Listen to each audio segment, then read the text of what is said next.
নমস্কার বন্ধুরা, অ্যানাস কিচেনে আপনাদের আবার একবার স্বাগত। আশা করি আপনারা সবাই খুব ভালো আছেন। প্রতিবারের মতো আবারও ফিরে এসেছি নতুন রেসিপি নিয়ে। আর আজকে তৈরি করে দেখাবো ফুলকপির কোরমা।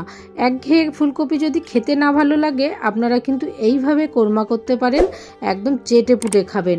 এই রেসিপিটি যদি ভালো লেগে থাকে অবশ্যই কিন্তু লাইক শেয়ার করতে ভুলবেন না, এবং আমার চ্যানেলে যারা নতুন প্লিজ সাবস্ক্রাইব করে দিয়ে পাশে থাকার অনুরোধ রইল। এই রেসিপিটি দেখার জন্য অবশ্যই কিন্তু স্কিপ না করে শুরু থেকে শেষ অবধি দেখতে হবে। ফুলকপির কোরমা করার জন্য একটা ফুলকপি মাঝারি সাইজের নিয়ে নিয়েছি, আর নেব একটু বড় বড় করেই কেটে, কারণ ফুলকপিটা বয়েল করার পরে অনেক সময় ভেঙে যাওয়ার সম্ভাবনা থাকে। একটু বড় করেই কেটে নেবেন। এবার ধুয়ে নিয়েছি ভালো করে। এরপরে ফুলকপিগুলো হালকা করে ভাপিয়ে নেব। খুব বেশি কিন্তু একদম সেদ্ধ করে ফেলবেন না, তাহলে ভেঙে যাবে। 2 মিনিট মতো ভাপিয়ে নিয়ে তারপরে নামিয়ে নিতে হবে। ফুলকপি বেশি সেদ্ধ হয়ে গেলে রান্না করার সময় কিন্তু ভেঙে যেতে পারে, তার জন্য কিন্তু একদম এটা খেয়াল রাখতে হবে যাতে বেশি সেদ্ধ না হয়ে যায়। একটা ঝাঁঝরির মধ্যে জলটা ঝরিয়ে নিয়েছি। এই ফুলকপি ভাপিয়ে নিলে যে ফুলকপির মধ্যে যে গন্ধটা থাকে সেটাও কিন্তু আর লাগে না। এবার একটা মশলা করে নেব। মিক্সির মধ্যে 1.5 ইঞ্চি মতো আদা দিয়ে দিলাম, 4-5টা রসুনের কোয়া, আর একটা বড় সাইজের পেঁয়াজ কুচি, একটা বড় টমেটো কুচিও দিয়ে দিলাম, 2টো কাঁচা লঙ্কা, সামান্য একটু জল দিয়ে মশলাটাকে পেস্ট করে নেব। ঝালটা কিন্তু এখানে অবশ্যই পছন্দ অনুযায়ী দেবেন, তবে শুকনো লঙ্কাও এখানে দেওয়া হবে, সেই জন্য কাঁচা লঙ্কাটা অল্পই দিলাম। পেঁয়াজের বেরেস্তা করার জন্য 2টো বড় সাইজের পেঁয়াজ কেটে নিয়েছি, একটু বড় বড় করে এইভাবে কিন্তু কেটে নিতে হবে। আর লাগবে কাজু বাদাম, আগে থেকেই জলে ভিজিয়ে রেখেছি 8-10টা। এরপরে কড়া গরম হলে দিয়ে দেবো পরিমাণ মতো সর্ষের তেল। তেলটা ভালোভাবে গরম হলে ভাপিয়ে রাখা ফুলকপিগুলো ভেজে নেব। ফুলকপি ভাজার জন্য সামান্য একটু নুন আর হলুদ দিয়ে ভেজে নেব। আর ফুলকপিটা কিন্তু একদম ভালো করে ভাজতে হবে, না হলে কিন্তু খেতেও ভালো লাগবে না।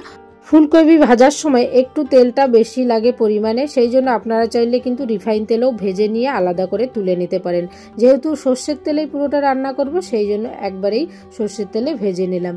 ফুলকপিগুলো কিন্তু লাল লাল করে ভাজা হয়ে গেছে। ঠিক এই রকম লাল লাল করেই ভেজে তারপরেই কিন্তু তুলবেন। একটা ঝাঁঝরি হাতের সাহায্যে তেলটাকে ভালো করে ঝরিয়ে নিয়ে তুলে নেব। ওই তেলের মধ্যেই পেঁয়াজের বেরেস্তাটা ভেজে নেব। যদি তেলের পরিমাণটা কম থাকে আপনারা কিন্তু এর মধ্যে আবারও সর্ষের তেল অ্যাড করে বেরেস্তাটাকে ভালোভাবে ভেজে নিতে পারেন, কারণ বেরেস্তা ভাজার সময় একটু তেলটা প্রয়োজন হয় বেশি। বেরেস্তাটা কিন্তু যেভাবে লাল করে ভেজে নিতে ঠিক সেভাবেই। আবার এই দিকে খেয়াল রাখতে হবে বেরেস্তাটা যাতে না পুড়ে যায়, অবশ্যই সেটা খেয়াল রাখতে হবে। বেরেস্তা ভাজা হয়ে গেছে লাল লাল করে, এবার একটা পাত্রে তুলে নেব।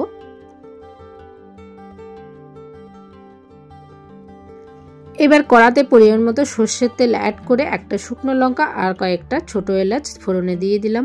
দিয়ে দেবো পেস্ট করা মশলাটাও। এবার মশলাটাকে নেড়েচেড়ে ভালো করে কষিয়ে নিতে হবে যতক্ষণ না এর কাঁচা গন্ধটা যায়। 2 মিনিট মতো মশলাটাকে কষিয়ে নিয়ে এর মধ্যে অ্যাড করব স্বাদ মতো নুন, আর দিয়ে দেবো 1/2 চামচ হলুদ গুঁড়ো, 1/2 চামচ লাল লঙ্কার গুঁড়ো, আর 1/2 চামচ জিরের গুঁড়ো, 1/2 চামচ ধনিয়া গুঁড়ো। সামান্য একটু জল দিয়ে মশলাটাকে আবারও পুনরায় ভালো করে কষিয়ে নিতে হবে। মশলা কষানোর সময় অবশ্যই কিন্তু গ্যাসের আঁচ লো টু মিডিয়াম হিটে রেখে তবেই কিন্তু কষাবেন, না হলে কিন্তু পুড়ে যাওয়ার সম্ভাবনা থাকবে। ভালোভাবে কষে গেলে এর মধ্যে অ্যাড করব কাজু বাদাম বাটা। 10-12টা কাজু বাদাম ভালো করে মিক্সিতে পেস্ট করে নিয়েছি। আবারও প্রায় 1 থেকে 1.5 মিনিট ভালোভাবে কষিয়ে নিয়ে এর মধ্যে অ্যাড করব ফেটিয়ে রাখা 50 গ্রাম টক দই। ভালো করে দইটাকে ফেটিয়ে নিতে হবে। ফুলকপি পরিমাণে যদি বেশি হয় দইয়ের পরিমাণটাও কিন্তু আরও বাড়িয়ে দিতে হবে, সেখানে কিন্তু 100 গ্রাম প্রয়োজনে দিতে হবে। ভালোভাবে কষিয়ে নিয়ে এর মধ্যে অ্যাড করব ভেজে রাখা ফুলকপিগুলো। ফুলকপি দিয়ে আরও 2 মিনিট মতো মশলার সাথে নেড়েচেড়ে কষিয়ে নিতে হবে। যত ভালো মশলা কষানো হয় ততই কিন্তু টেস্ট ভালো আসবে।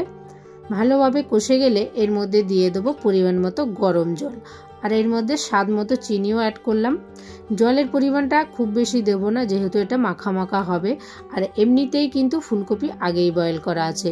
3 মিনিট মতো ফুটিয়ে নেব মিডিয়াম হিটে। 3 মিনিট পর ফিরে আসবো। একদম সাবধানে কিন্তু নাড়াচাড়া করতে হবে যাতে ফুলকপি ভেঙে না যায়। এবার সব শেষে নামানোর আগে পেঁয়াজের বেরেস্তাটা দিয়ে দেবো। পেঁয়াজ বেরেস্তাটা দিয়ে 1 মিনিট মতো ফুটিয়ে নিয়ে সবশেষে দিয়ে দেবো গরম মশলার গুঁড়ো, সামান্য একটু শাহি গরম মশলার গুঁড়ো অ্যাড করলাম, আর দিয়ে দেবো 1 চামচ ঘি। ঘি গরম মশলাটা উপর থেকে দিয়ে একটুখানি হালকা করে নেড়েচেড়ে তারপরেই কিন্তু নামিয়ে ফেলতে হবে। ফুলকপি খুব বেশি আর নাড়াচাড়া করব না, প্রয়োজনে কিন্তু একটু ঝাঁকিয়ে নিতেও পারেন। এবার গ্যাসটা অফ করে দেবো, ঢাকনা দিয়ে ঢেকে রেখে দেবো। তারপরে কিন্তু 5 মিনিট পর ফিরে এসে দেখে নেব। একটা হাতার সাহায্যে আমি তুলে দেখাচ্ছি, একদম কিন্তু মাখা মাখা হয়েছে, এই রকম রাখতে হবে। এরপরে একটা পাত্রে নামিয়ে নেব। এইভাবে কিন্তু আপনারা ফুলকপির কোরমা বাড়িতে তৈরি করতে পারেন। যদি একঘেয়ে ফুলকপির রেসিপি না ভালো লাগে, এইভাবে তৈরি করবেন, দারুণ লাগবে গরম ভাতে, একদম চেটে পুটে খাবেন। আপনারা কিন্তু বাড়িতে অবশ্যই একবার হলেও এইভাবে ট্রাই করবেন। আশা করি আপনাদের ভালো লাগবে। আর যদি ভালো লেগে থাকে লাইক শেয়ার করতে ভুলবেন না এবং কমেন্ট বক্সে জানাবেন কেমন হয়েছে। আর নিত্য নতুন রেসিপি দেখার জন্য চ্যানেলটিকে সাবস্ক্রাইব করে দিয়ে পাশে থাকার অনুরোধ রইল। সুস্থ থাকবেন, ভালো থাকবেন। আবারও দেখা হবে নেক্সট রেসিপি নিয়ে। প্লিজ আপনারা অবশ্যই পাশে থাকবেন। ধন্যবাদ।